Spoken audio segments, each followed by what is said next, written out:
La pregunta hoy es: ¿quién está más asombrado? Así hemos titulado este sermón o este mensaje: ¿quién está más asombrado? Una mañana del año 2007, uno de los violinistas más famosos del mundo, Joshua Bell, se puso una gorra, unos pantalones de mezclilla, una playera, y se fue al metro de Washington a tocar con un Stradivarius de 1713, y estuvo ahí en el metro tocando y deleitando a la gente por 43 minutos esa noche, ese día. Nadie se detuvo para escucharlo, nadie se paró para admirar ese concierto que estaba dando gratuito. Un día siguiente iba a estar en otro lugar impartiendo un concierto, pero ese día él decidió estar en ese lugar. Lo único que recaudó fueron $32 de 27 personas que pasaron y le aventaron unas monedas por ahí. Fue todo lo que sucedió, y nada hizo que la gente se admirara de ese concierto majestuoso con ese instrumento impresionante que estaba siendo tocado o disfrutado en esa noche. Creo que hemos perdido la capacidad de asombro. Hemos perdido la capacidad de asombro como sociedad, como humanidad, como pueblo. Hemos perdido la capacidad de admiración. Dicen los psicólogos que los niños antes duraban horas o días. Antes duraban días. Cuando tú le entregabas un regalo, un obsequio, lo tomaban y duraban días disfrutando ese regalo, ese carrito, esa bicicleta. Pasaban días emocionados con ese regalo. Y a este tiempo, a este momento, se ha reducido la capacidad de asombro a solo unos cuantos minutos. Usted le regala, le entrega algo a un niño y se sorprende, pero en unos 5, 8 minutos ya dejó eso por un lado y se fue a otro lugar, porque ahora estamos tan obsesionados con tecnología que nada nos puede sorprender más que algo que pueda estar enganchando ahí nuestra vida.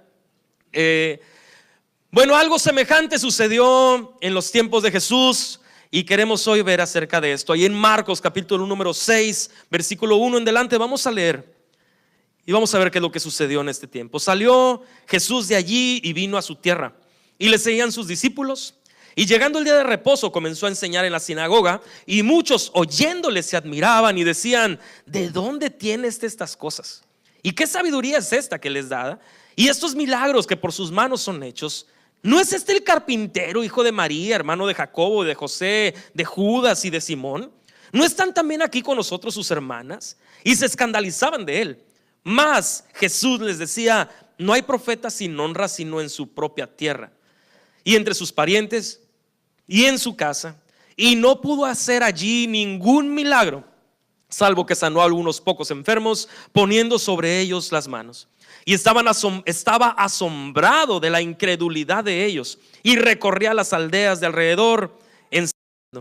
Vamos a orar. Padre, gracias, Señor, te damos por tu palabra. Te pedimos que tú hables a nuestra vida, Señor, que tu Espíritu Santo se mueva en este lugar y abra nuestro entendimiento, nuestros ojos, Señor, nuestros oídos, para asombrarnos, para maravillarnos, Señor, de tu grandeza y tu belleza.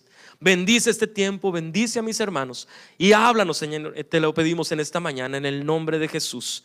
Amén, amén, amén. Encontramos ahí, dice en el versículo número 1, salió Jesús de allí, vino a su tierra y le seguían los discípulos. Recordamos que en el capítulo anterior había el Señor ido al otro lado del mar, a la región de los Gadarenos, y ahí había liberado a unos endemoniados.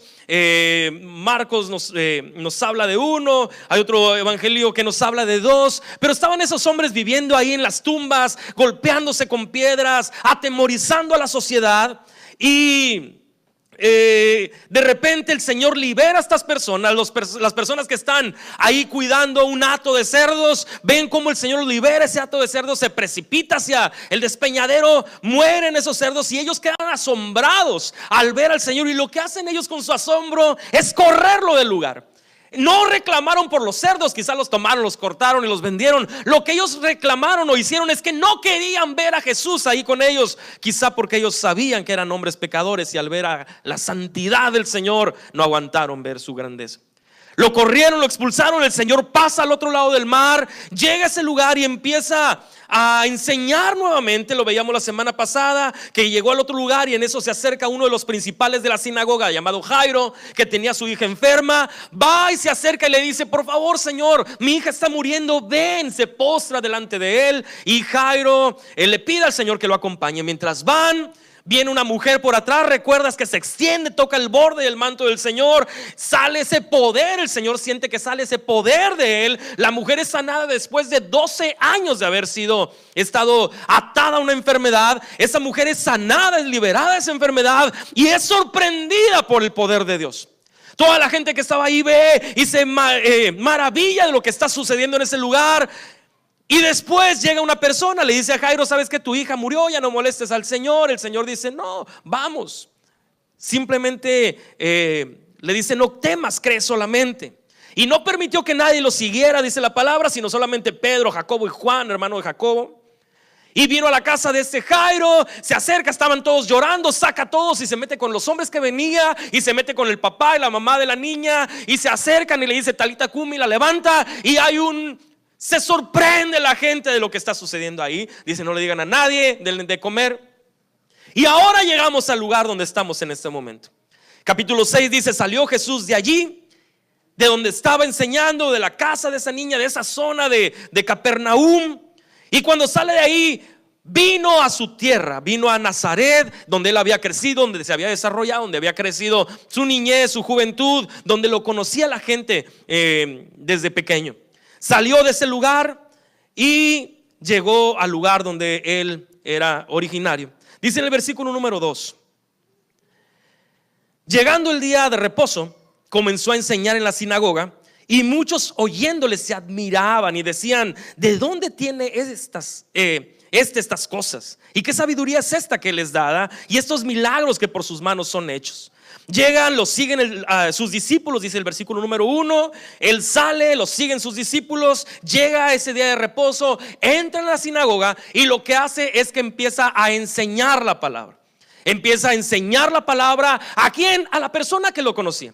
A todo el pueblo que ya conocía hablar, ya sabía quién era Jesús, ya habían escuchado hablar de él. Y comenzó a enseñarles en la sinagoga. Y dice ahí en el versículo 2: y muchos oyéndole se admiraban. Enseñaba en la sinagoga y al ver a Jesús, ellos quedaban maravillados. Ellos se asombraban, ellos se admiraban al ver a Jesús predicando. A ese hombre que conocían desde pequeño, al verlo compartiendo, se admiraban. No eran pocos los que estaban admirados o los que estaban en ese lugar. Dice aquí: muchos oyéndole se admiraban. Quizá ya habían escuchado hablar de él, o ya habían escuchado hablar de él. Un año anterior ya había estado compartiendo ahí. Lo tomaron y lo enviaron a un lugar para despeñarlo, para echarlo de un despeñadero. Él se fue a Capernaum y estuvo viviendo en Capernaum. Y sabía lo que estaba sucediendo con Jesús. Sabía que él estaba sanando a las personas, sabía que él estaba haciendo milagros. Este hombre que estaba ahí, que habían conocido de pequeño, sabían lo que el Señor estaba haciendo a través de él, o lo que estaba sucediendo en Jesús. Pero en ese lugar lo único que estaban viendo es que estaba predicando la palabra. Y al ver que muchos oyéndoles se admiraban. La palabra ekpleso significa asombrados, maravillados, admirados. Estaban sorprendidos al ver a Jesús. Pero ¿de qué cosas estaban sorprendidos? ¿De qué cosas estaban admirados? Dice ahí: oyéndoles se admiraban y le decían. Está interesante estas cosas. Dice: ¿de dónde tiene estas cosas? La primera cosa por la cual se admiraban de Jesús, la primera cosa por la cual se sorprendían de Jesús, aquel que conocían desde pequeño, era: ¿de dónde viene esta sabiduría? ¿De dónde tiene estas cosas? ¿De dónde él ha recibido esto que conoce? ¿De dónde tiene esta enseñanza? ¿De dónde tiene él estas cosas? ¿Cuál es la procedencia de su sabiduría? Si él no había sido enseñado en los pies de nadie, de ningún rabino famoso, como Pablo había sido enseñado a los pies de Gamaliel, alguien reconocido, Jesús no había sido enseñado. ¿De dónde tiene él estas cosas?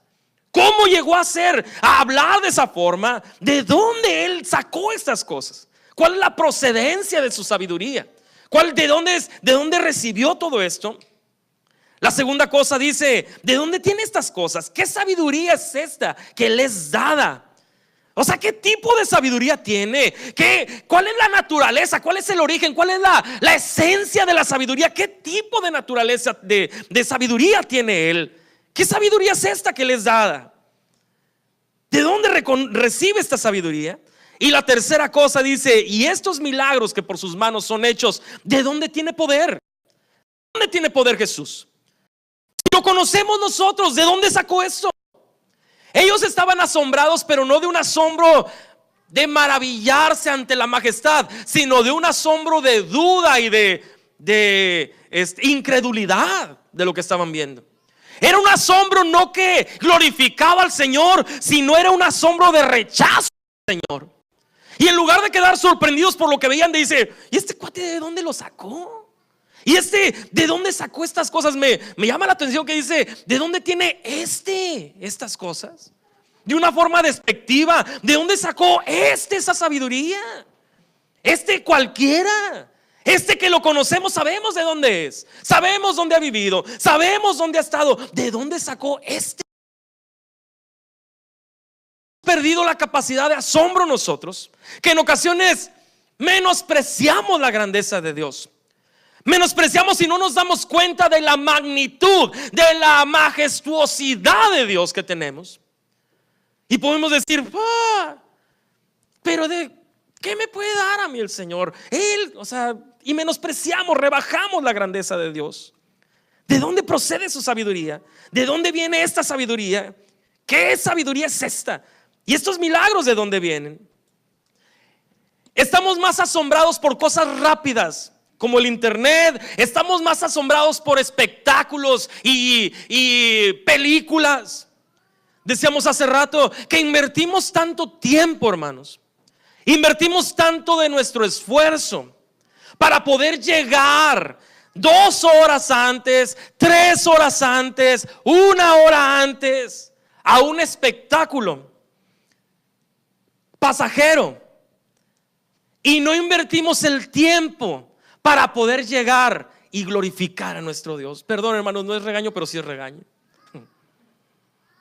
Invertimos tanto, hermanos, que no nos puede sorprender la grandeza de nuestro Dios, que no le podemos entregar nuestro tiempo para poder venir y adorar y exaltar su nombre como merece ser exaltado. ¿Para qué llegamos a adorarle? ¿Para qué venimos a exaltar su nombre? Y pensamos que es algo tan insignificante la grandeza de nuestro Dios, el honor que tenemos de poder venir y exaltar al Rey de Reyes, exaltar al Señor de Señores. Si dijéramos esta mañana, el que llega a tal hora va a recibir tanta cantidad de dinero, hermanos, estaría lleno este lugar. Pero como nada más venimos a adorar al Señor, pues lo dejamos para después, porque nada más es eso. Y menospreciamos y subestimamos la majestad de nuestro Dios, el privilegio que tenemos de estar a sus pies, glorificando su nombre, adorando su nombre, exaltando su nombre. Hemos perdido la capacidad de asombro ante nuestro Dios. Recuerdo el día que conocí al Señor, que yo no quería hacer nada más que estar ahí buscando al Señor. Mis papás me decían, ven, vamos a algún lugar. Yo les decía, no, yo tengo que ir a la iglesia, yo quiero ir a la iglesia. En la casa nadie conocía al Señor, pero había un hambre, un deseo de poder estar ahí.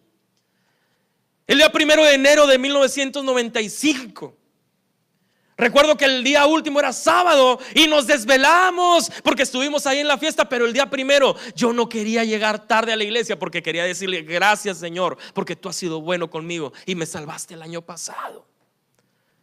Te entrego mi vida, Señor. Te entrego mi corazón.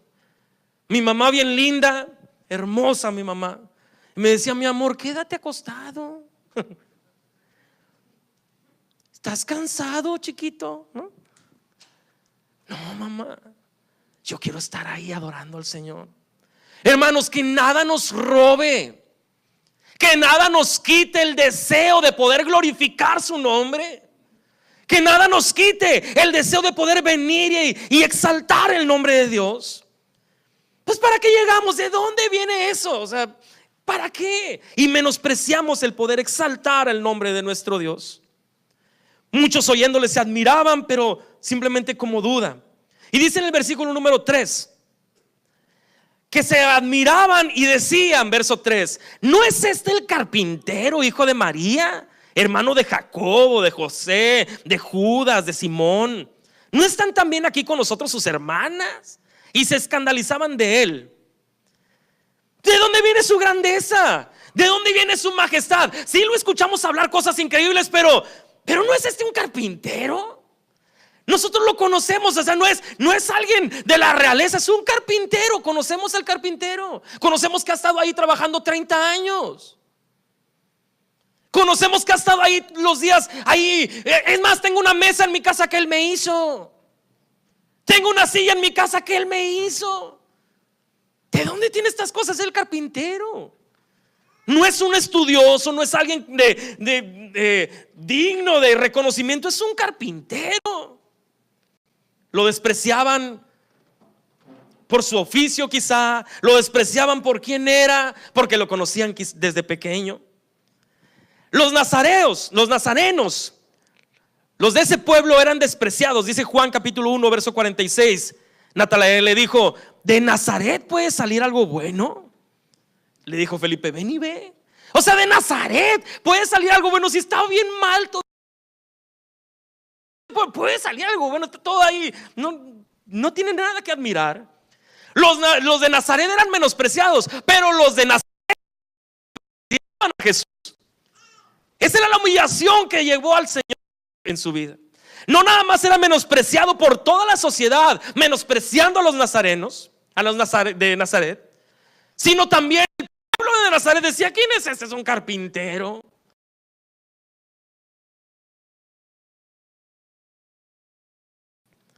Jesús fue despreciado por ellos. En un palacio y llegar a vivir como un rey, que aún eso hubiera sido una humillación para el Señor. ¿Estás conmigo? Aún vivir en un palacio, vivir bajo la autoridad, a lo mejor estar con el rey, tener sus súbditos, aún eso era una humillación para el Rey de Reyes y Señor de Señores. Pero él no escogió eso.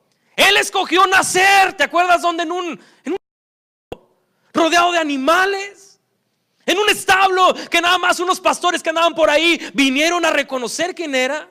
En un establo. Y decidió vivir como carpintero. No fue un estudioso, no fue un erudito, no fue alguien reconocido, fue un carpintero. Y la gente decía: ¿qué es este? No es de Nazaret. Y los de Nazaret: ¿qué este no es el carpintero? Y todos lo menospreciaban y lo humillaban. Es más, dice ahí: ¿no es este el carpintero? Y luego dice: ¿hijo de María? Lo normal, hermanos, era que dijeran hijo de Leví, ¿no? O hijo de David, o hijo de Josué, o hijo del papá. Unos dicen: no, es que quizá ya José ya había muerto en ese tiempo y por eso dijeron María. Pero quizá no. Bueno, a lo mejor sí había muerto, pero quizá lo que estaban haciendo era humillando a Jesús con ese nombre. ¿Por qué humillándolo? Porque ellos decían que Jesús era un hijo ilegítimo de María. Ellos lo que estaban diciendo: ¿que no es un carpintero, ese hijo ilegítimo? O sea, ¿no es hijo de María? ¿Por qué digo esto? Dice Juan 8:41. Juan 8:41. Lo podemos ver ahí al frente. Dice: vosotros hacéis las obras de vuestro padre. Entonces le dijeron: nosotros no somos nacidos de fornicación. Un padre tenemos que es Dios. O sea, le estaban diciendo: nosotros no nacimos como tú. Tú naciste de fornicación, tú eres hijo de María. María quedó embarazada antes de casarse.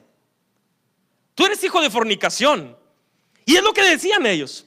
Entonces cuando estaban diciendo ahí que este no es el carpintero, no es el hijo de María, ¿qué tenemos que admirarlo de él? Si es un hijo ilegítimo, es un hijo de fornicación. ¿De dónde saca esta sabiduría? ¿De dónde saca ese poder? ¿De dónde saca ese conocimiento? ¿De dónde lo saca? Es más, tiene hermanos de Jacobo, de José, de Judas, de Simón, dice ahí. Y tiene hermanas. ¿Por qué estaban sacando a colación a sus hermanos? Porque dice en Juan 7:5: porque ni aún sus hermanos creían en él. O sea, están diciendo, sí está hablando ahí, pero ¿quién es este? O sea, es hijo de un carpintero, es hijo ilegítimo. Es más, sus hermanos que lo conocen ni creen en él. Nosotros conocemos a sus hermanos, nosotros conocemos a su familia, nosotros conocemos a sus hermanas, pero ni su familia cree en él. ¿Quién es este? ¿Quién es este que está hablando ahí? Dice en el versículo ahí al final, dice, ¿no es este también? ¿No están aquí con nosotros sus hermanas? Y después dice, y se escandalizaban de él. En la Nueva Traducción Viviente dice, se sentían profundamente ofendidos. La palabra escandalizar lo puedes traducir como ofendidos también. Estaban ofendidos. Oye, ¿a poco el carpinterito me está hablando aquí? ¿A poco el hijo ilegítimo me está hablando aquí? Ay, el muy. Se sentían indignados. Se sentían ofendidos porque alguien que para sus ojos era alguien que no merecía estar ahí, estaba hablándoles a ellos. Habían perdido toda la capacidad de asombro del día anterior. Bueno, ellos no lo tenían, pero del otro pueblo que estaba ahí, que al ver a Jesús, esta mujer dijo, si lo toco, yo voy a ser sana. Ellos no tenían esa capacidad. Ellos no tenían esa fe suficiente para poder expresarse y tocar. No sabemos cuántos enfermos había ahí, pero lo que estábamos leyendo es que había enfermos y muchos enfermos. Ahorita lo vamos a ver más adelante. Pero la gente se escandalizaba de él, se sentía ofendida con Jesús. ¿De dónde sacó estas cosas? Entonces vemos el asombro de la gente, el escándalo de la gente. ¿Cuál era su escándalo? ¿Quién es este que nos está enseñando? ¿Quién es este que está aquí?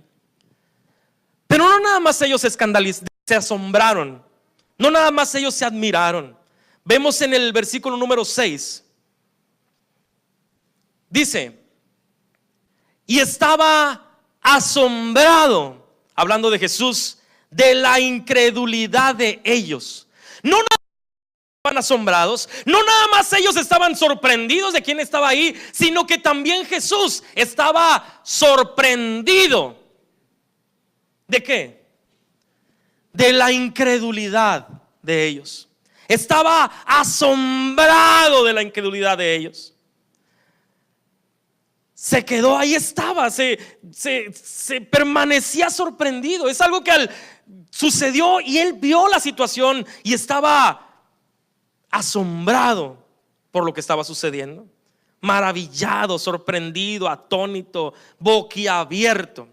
Hermano, ¿qué le hace sorprender al Señor de nuestra vida? ¿Qué le hace sorprender al Señor de tu vida? ¿Le hace sorprender tu incredulidad o le hace sorprender tu fe? Solamente 2 veces el Señor se sorprendió, que registra la palabra. Que yo encontré, hay 2 partes donde el Señor quedó sorprendido. Uno, capítulo 8, verso 10. Si lo podemos ver, Mateo 8, verso 10. Es cuando viene este centurión romano, ¿te acuerdas?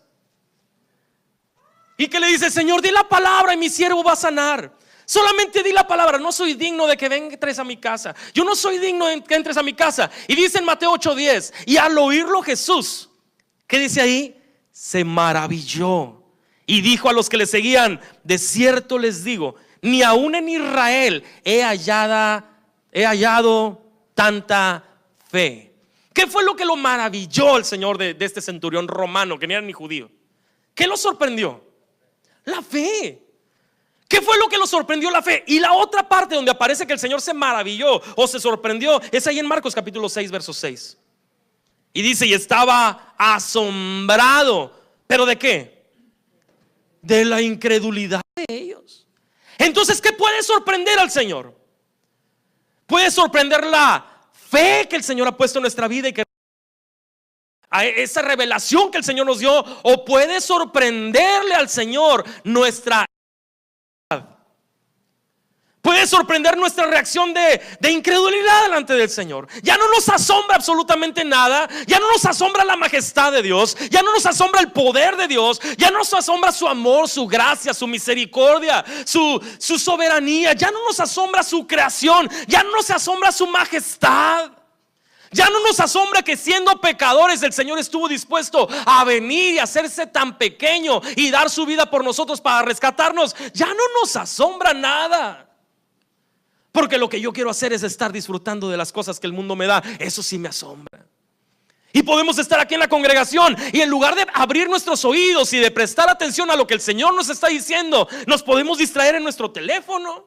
Y nos asombra más un tweet que nos entró, que nos llegó, o un like de Facebook, que lo que el Señor quiere hablarnos. Nos asombra más un jueguito o alguna situación que estamos haciendo que lo que el Señor quiere hablarnos en ese momento. Nuestra vida está perdida, hermanos, sin el Señor. Nuestra vida no tiene solución. Y podemos asombrar al Señor por nuestra fe, o podemos asombrarlo por nuestra incredulidad. Aquí el Señor lo encontramos asombrado. Marcos usa 8 veces la palabra, esta misma palabra que tradujo como asombro. Lo usa, ¿te acuerdas cuando el Señor sanó al paralítico ahí en Marcos capítulo 2? Ya lo hemos visto. Que el Señor viene y levanta ese paralítico que tenía años de nacimiento.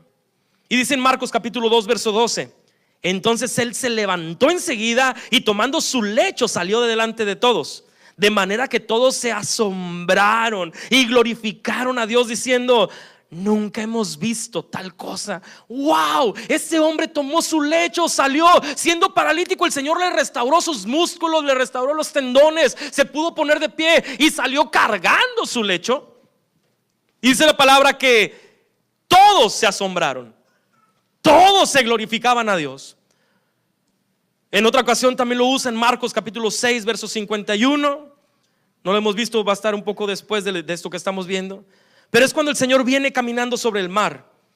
Y cuando viene andando sobre el mar, sube, dice el versículo 51, subió a ellos en la barca y se calmó el viento. Y ellos se asombraron en gran manera y se maravillaron. Y Marcos la usa más que otros evangelios. La palabra se asombró, se maravilló, se asombraron de lo que estaba sucediendo.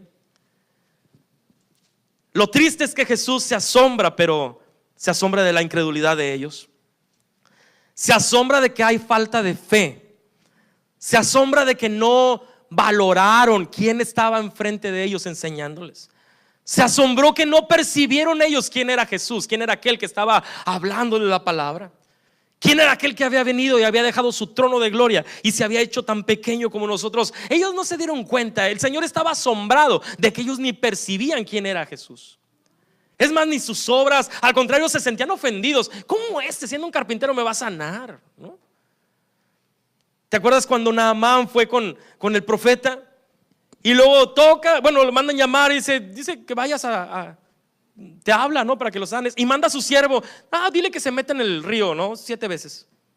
Y se sintió ofendido porque él pensó que saldría el profeta y pondría la mano sobre Naamán y esa lepra se quitaría y él regresaría sanado a su tierra. Y se sintió ofendido. ¿Cuántos de nosotros, si el Señor nos dijera, métete a bañar y se te va a quitar la enfermedad, cuántos no se bañan? Era lo que le estaba diciendo, vete a bañar, ¿no? Pero él estaba ofendido. Hermanos, el Señor, en ocasiones nosotros nos sentimos, minimizamos la grandeza de nuestro Dios. Y hay falta de fe de lo que el Señor nos está diciendo. Y dice, arrepiéntete y cree en el evangelio. Para que vengan tiempos de refrigerio, arrepiéntete. No, yo voy a hacer otra cosa. Y empezamos a buscar otras cosas que llenen nuestra alma, pero nada puede saciar nuestra alma. No valoramos lo que tenemos. Jesús, ahí vimos la semana pasada, ahí en el capítulo número 5, me llama la atención que el Señor le dice a Jairo, no temas, cree solamente. No temas, Jairo, cree solamente. ¿Y qué hizo después de que el Señor le dijo no temas, cree solamente? Dice en el versículo número 36. Bueno, en el 37, ¿qué dice? Marcos capítulo número 5, verso 37. Y no permitió que le siguiese nadie, sino ¿quién? Pedro, Jacobo y Juan, hermano de Jacobo. ¿Por qué? No especifica la Biblia, pero ¿por qué no habrá permitido que nadie lo siguiera? Quizá porque ellos sí creían lo que el Señor podía hacer. Quizá porque ellos sabían o creían el poder del Señor. Quizá porque ellos creían que el Señor iba a glorificarse. Y después llega, y seguimos leyendo, lo vimos la semana pasada, vino a casa del principal de la sinagoga, vio el alboroto, a los que lloraban, lamentaban mucho, y entrando les dijo: ¿por qué se alborotan y lloran? La niña no está muerta, sino duerme. Y se burlaban de él, mas él, echando fuera a todos, ¿tomó a quién? Al padre, a la madre de la niña. ¿Quién había ido por Jesús? Jairo, el papá, su esposa y a los que estaban con él, Pedro, Jacobo y Juan, y entró donde estaba la niña. Hermanos, necesitas fe para poder creer en lo que el Señor puede hacer en nuestra vida. Pero no la fe en sí es la que nos puede salvar, sino la fe en Cristo es la que nos puede salvar. Y esa fe no viene de nosotros mismos. Dice la palabra que es un regalo de Dios, es un don de Dios, es un obsequio del Señor. Aún la fe que podemos tener no es por obras para que nadie se gloríe. No es para que yo piense: oh, yo tengo mucha fe y por mi fe el Señor hizo tal cosa. No. Es más, si hoy el Señor hace algo en tu vida, no es por lo que yo estoy haciendo aquí, es porque el Señor vino y tocó tu corazón y abrió tus ojos, y abrió tu entendimiento. Porque es lo que hemos estado pidiendo: Señor, que tu Espíritu Santo lo haga. Él lo hace, no nosotros. Su Espíritu Santo es el que viene y nos revela. Yo, por más gritos y brincos que dé, no va a pasar nada si el Espíritu Santo no viene a tu vida y te toca. Pero la falta de fe le sorprendió al Señor. El Espíritu Santo estaba ahí y ellos no tenían fe. Bueno, el Señor mismo estaba hablando y ellos no despertó esa fe en su corazón. Al contrario, se burlaban de él ahí en Marcos capítulo 5. Y estos hombres de acá se sentían ofendidos porque Jesús estaba ahí. Vimos hace rato que ellos le decían: ¿que no es el hijo de María? ¿Que no conocemos a sus hermanos? Aquí están con nosotros, conocemos a sus hermanas. ¿Por qué el Señor no estaba asombrado de la incredulidad de sus hermanos? El Señor nos dice: y se asombró también de que sus hermanos no creían en él, pero se asombró de que estos no creían en él. Después vemos, si seguimos leyendo la palabra, que aún sus hermanos llegaron a conocer al Señor, llegaron a conocer a Jesús como el Hijo de Dios. Jacobo llegaría a ser ahí en Jerusalén. Jacobo y Santiago es el mismo nombre. Santiago llegaría a escribir ahí esa carta, ¿no? Judas escribió la carta de Judas. Y en el libro de Hechos dice que estaban María, no dice nombres específicos, pero dice en el libro de Hechos que estaban unánimes en oración, María con sus hermanos, los hermanos de Jesús. Después de que Jesús había resucitado, estaban sus hermanos y estaba María orando ahí en ese lugar, y habían creído en el Señor. Él no se asombró de la incredulidad de sus hermanos, porque sabía que iban a ser salvos, pero de esto sí se asombró. Se asombró de la incredulidad de ellos. Ok, ¿qué le asombra al Señor de tu vida, hermano? ¿Qué le asombra de nuestra vida? ¿Nuestra fe o nuestra incredulidad? ¿Qué le asombra de nosotros al Señor? Porque podemos tener, decíamos la otra vez, escuchamos un anuncio en la televisión y le creemos inmediatamente.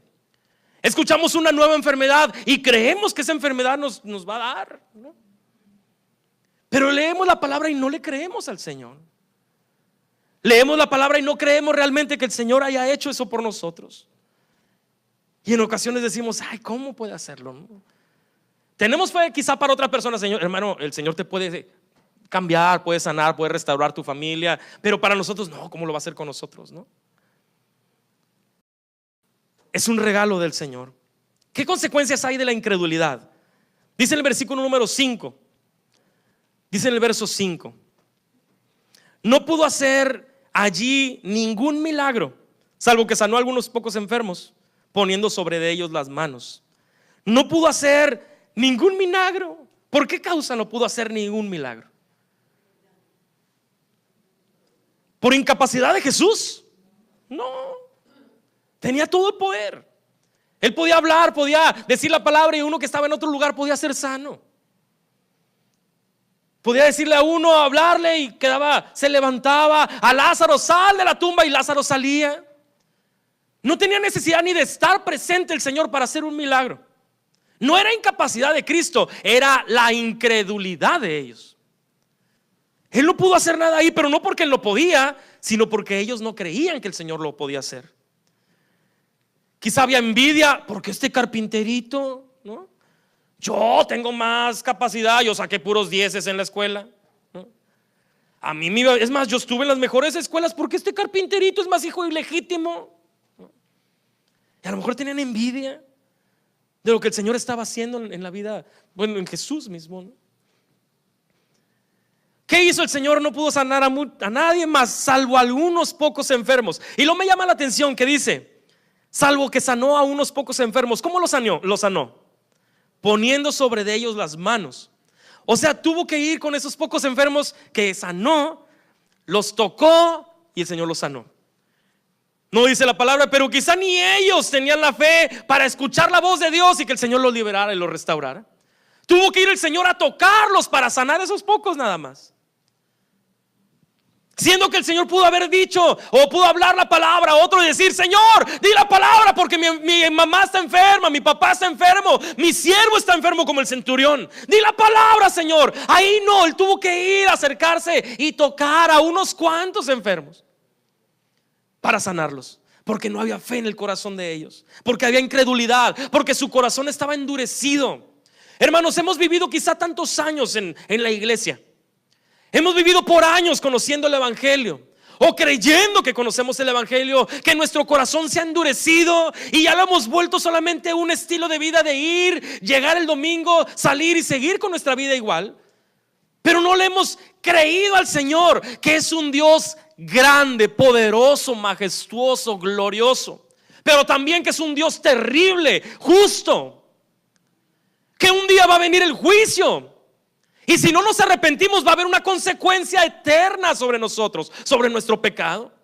Creemos en ese Dios que hemos escuchado, ese Dios que usó a David para que le vendiera la piedra a Goliat, ese Dios que usó a Moisés. Creemos en ese Dios, pero no creemos en este Dios de gloria que merece nuestra vida. No creemos que Dios es digno de que nos postremos y entreguemos nuestra vida al Señor. No creemos en ese Dios. Nos hemos formado un Dios a nuestra imagen, un Dios a nuestra semejanza, que hace lo que a mí me agrada que haga. No, es que a mí Dios tal cosa, ¿no? Es que mi Dios, y nos hemos formado un Dios diferente al Dios que viene en la palabra del Señor. ¿Qué significa eso? Cuando adoramos un Dios que es diferente a lo que la Biblia de Dios enseña. Es idolatría. Y quizá el Señor se maravilla. Si ha sido expuesto a la palabra, si has sido expuesto al evangelio, si has escuchado que solamente por medio de Cristo puedes obtener vida eterna, el que se arrepienta será perdonado. Cree en el evangelio. Se acercó, puso la mano sobre ellos. Quizá el Señor tuvo misericordia, bueno, no quizá, tuvo misericordia de estas personas, que fue y las tocó y las sanó aún en ese lugar de incredulidad. ¿Qué fue lo que hizo el Señor? Dice en el verso 6, estaba asombrado de la incredulidad de ellos. ¿Y qué hizo? Recorría las aldeas de alrededor enseñando. No había suficiente fe en ese lugar. El Señor dijo, ¿saben qué? Yo me voy. Y se fue mejor a las aldeas de alrededor para enseñar en otras aldeas, para enseñar en otros lugares donde sí creyeron al Señor, donde sí escucharon la palabra de Dios. Hermanos, yo no quiero que el Señor nos deje, que no puede no estar aquí porque el Señor es omnipresente, pero yo quiero que su gracia esté sobre nosotros, hermano. Clamamos al Señor, ten misericordia de esta congregación, Señor, revélate a esta congregación, revélate a cada uno de nosotros, pon el temor en nuestro corazón, pon el terror de honrarte a ti, de amarte a ti, de servirte a ti. ¿Me ayudas, David? Ya voy terminando. ¿Dónde quedó? No sé. Mariana, gracias. Gracias.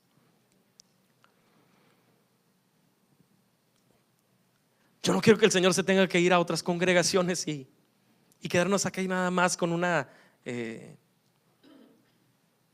religión, una forma de vida tipo club social, donde nos amamos, gracias a Dios, nos llevamos bien, pero hasta ahí no creo que sea lo que el Señor quiere. Yo creo que el Señor quiere levantar a cada uno de nosotros como instrumentos en sus manos para ir y predicar el evangelio donde quiera que estemos. Que haya una pasión en nuestro corazón para darle lo mejor al Señor. Obedecer ese primer y grande mandamiento, que es amar a Dios con toda nuestra alma, con toda nuestra mente, con todas nuestras fuerzas. Ay, hermano Mike, pero ¿cómo? Yo estoy bien joven. Eso para los grandes, ¿no? Y los grandes, ay, hermano, pues eso es para los jóvenes, ¿no? Y ni uno ni otro está dispuesto a rendirle su vida a Cristo. Hermano, no menosprecies la gracia de Dios que el Señor nos está derramando este día. No menosprecies, no la cambies por un por un plato de lentejas. No quiero que levantemos la mano, pero ¿cuántos de nosotros hemos llegado decíamos hace rato, a conciertos, a eventos deportivos, a funciones de cine, horas antes de que inicie, hermano? Hemos hecho filas para conseguir un boleto, pero aquí hay entrada libre. Gracias a Dios hay un estacionamiento acá atrás. No tienes ni que arriesgarte en la calle para que cruces. Puedes llegar al clima, hay alfombra. En la sierra no hay nada y la gente está ahí caminando 8 horas para llegar a un auditorio, para escuchar un tiempo la palabra de Dios y regresarse 8 horas ahí en Oaxaca. Y nosotros, teniendo todos, hermano, menospreciamos al Señor. Yo no quiero que el Señor se asombre de nuestra falta de fe.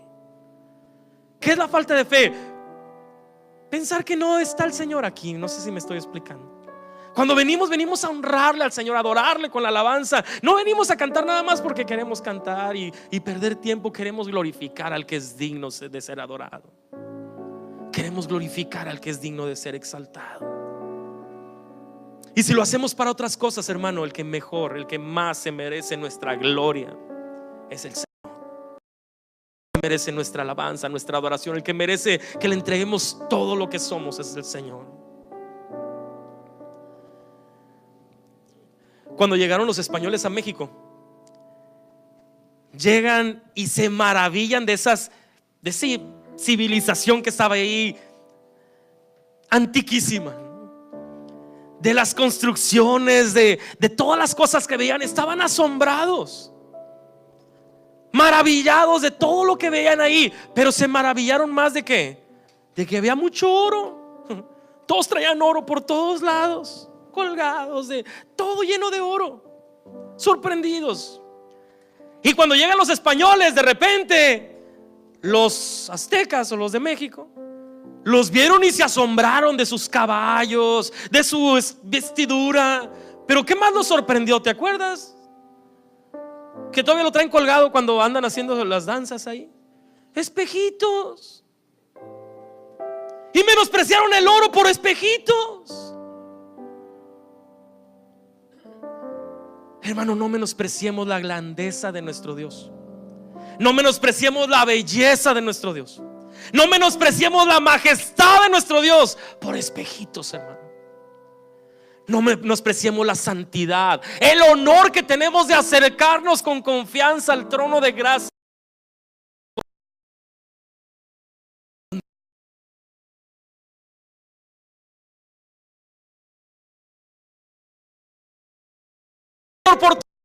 Gracias por tu grandeza, gracias por tu misericordia.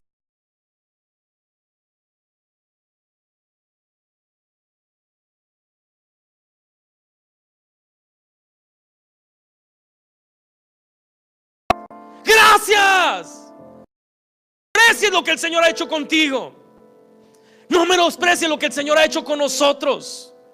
Que nos la capacidad de asombro, de esa hermosura, belleza, misericordia, amor de Dios derramada sobre nuestra vida.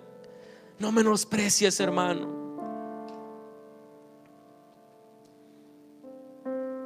Quizá para nosotros ya es tan común la majestad de Dios que no es digna de nuestro asombro. Quizá ya no nos asombra adorar al Señor, quizá ya no nos asombra exaltar su nombre, quizá ya no nos asombra rendirle nuestra vida. Dijo un hombre, Thomas Carlin: aquel que no puede asombrarse, que habitualmente no se asombra y adora, no es más que un par de lentes detrás de los cuales no hay ojos. Aquel que no se asombra y atrás no tiene ni ojos, ni se da cuenta de quién está enfrente de él, ni se da cuenta de la grandeza de aquel que está cantándole, de aquel al que le está rindiendo su vida, de aquel que dejó su trono de gloria y se hizo hombre y fue a la cruz y tomó la peor muerte y tomó nuestro lugar. No es más que ese par de lentes detrás de los cuales no hay ojos. Hermanos, yo creo que el Señor quiere despertar nuestra vida y volver ese primer amor en nuestro corazón, volver esa pasión en nuestro corazón para rendirle todo lo que somos y todo lo que tenemos. Amén. Cierra tus ojos, ya terminamos. Padre Santo, te damos tantas gracias por el privilegio que nos has dado, Señor, de poder esta mañana escuchar tu palabra. Gracias porque es un regalo que no merecemos, Señor, oír tu voz. Gracias porque es un regalo que no merecemos, Señor, recibir tu palabra. Es un regalo que no merecemos, Señor, escuchar tu palabra, que nuestros ojos sean abiertos. Es un regalo tuyo, Señor. Si hemos creído es porque tú has puesto esa fe en nuestro corazón para que podamos creer. Si hemos respondido a tu llamado es porque tú has tocado nuestro corazón y nos has cambiado, Señor. Y si hay personas en este lugar que no han respondido a tu llamado, Señor, hoy te pedimos, ten misericordia, Señor. Ten misericordia de cada uno de nosotros, que podamos voltear nuestros ojos a ti, que podamos asombrarnos de quién es el que está exponiendo su palabra, de quién eres tú, Señor, quien nos está hablando, Padre. Yo soy simplemente un vocero, Señor, yo soy un mensajero, pero tú eres el que estás dando, Señor, esa palabra esta mañana. El que está exponiendo, el que está hablando tu palabra eres tú, Señor. Tú te asombraste, te maravillaste de la incredulidad de este pueblo, Señor. Te asombró, Señor, pero queremos ser como ese centurión. Por la fe queremos asombrarte, Señor. Queremos que tú te sorprendas cuando ves que nosotros respondemos con fe a tu llamado, respondemos con fe a tu palabra, respondemos con fe a lo que tú nos hablas, Señor, en tus escrituras. Abre nuestros ojos, Señor. Abre nuestros ojos y permítenos ver, Señor. Queremos, Señor, estar asombrados de ti. Queremos estar asombrados de tu grandeza, Señor. Permítenos nuestro cuenta del Dios que tenemos. Abre el entendimiento para darnos cuenta de ese Dios de gloria, de honra, de majestad. Abre nuestro entendimiento para darnos cuenta de quién eres tú, Señor. Rendirte nuestra vida, Señor, y rendirte nuestro ser, y rendirte todo lo que somos, Señor, y todo lo que tenemos a ti. Abre nuestro entendimiento, te lo pedimos en el nombre de Jesús. Amén, Señor.